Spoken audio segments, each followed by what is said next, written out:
What's up, guys? Welcome back to another video, and today we have another big Top Thrill 2 update. This might be the biggest one yet, and Top Thrill 2 has undergone a lot of testing throughout the months. It just looks really, really good, but now there is even more introduced to the new Top Thrill 2 ride. There's some new signs, some new theming put into place. The queues are finished.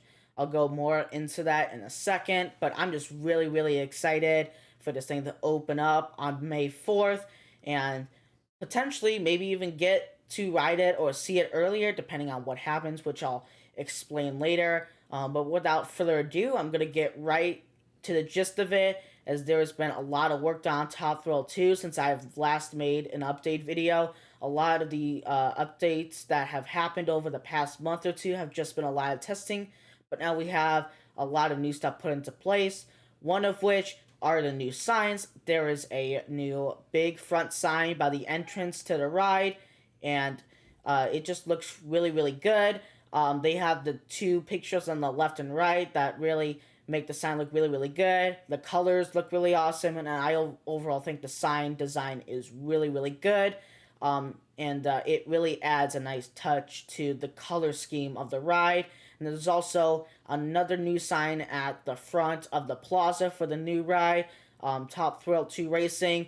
That also looks really awesome, and I'm just really excited how it's all going to look once all the cones and the cranes are removed. It really makes the area pop out. I'm really excited for the new area, and the signs just look really, really good.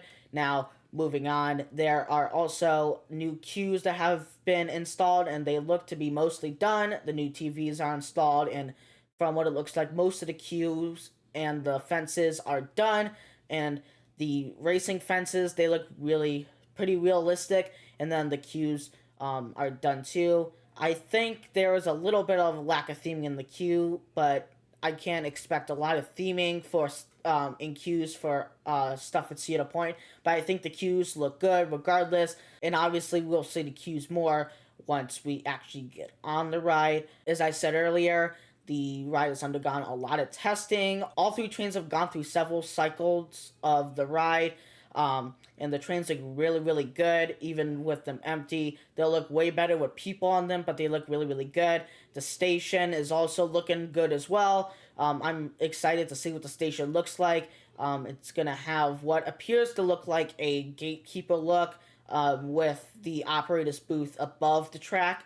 But I'm just really, really excited to see the new station as well, and to see in person the old station and how they've repurposed it to be part of the actual ride experience. And then there's also a gift shop revamp as well. They've repainted the gift shop, and they're basically revamping it so that it matches the Top Thrill 2 ride, which I think is a nice touch, and that will provide some more great theming. There'll be merchandise in there to go with the ride. That'll be a really nice touch to an already good looking area. And I'm also really excited that they're keeping the existing bleachers there. Now, in the original renderings, those bleachers were not there, but I'm really excited that they're keeping the bleachers. I honestly would have been really sad if they removed the bleachers.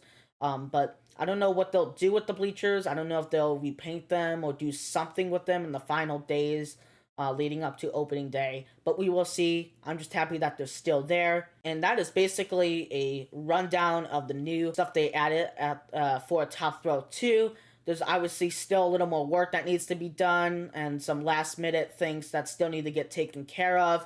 And I'm just really excited for this thing to open up, and I'm sure you guys are too. This is one of the most highly anticipated coaster openings that Cedar Point has had in the past few years after Steel Vengeance.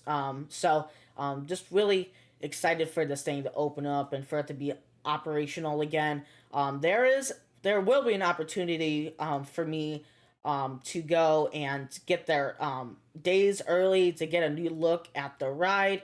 The new ride, there is a content creator event that they're having. I'm not sure if I'll be able to do that, but if I do, that'll be great. That kind of just depends on how my schedule works out and all that stuff. If I can go, great. If not, then oh well. We have the first few days of the season at least, and whole summer. Opening day for Cedar Point is May 4th, and that is less than a month away, and it is rapidly approaching. I'm just so excited. I can't say it any better.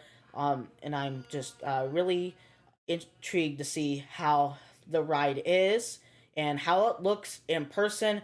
And I'm sure all of you hopefully have similar thoughts as well. Um, but that is basically all I have for this video. If you guys have any thoughts or any thing to say, be sure to drop them in the comments below. Leave a like if you want to see more videos like this. The next week I will be making the Islands of Adventure review video, which I promised to do last week, but this came out, so I'm doing this right now. But we will see you guys on the next video, and yeah.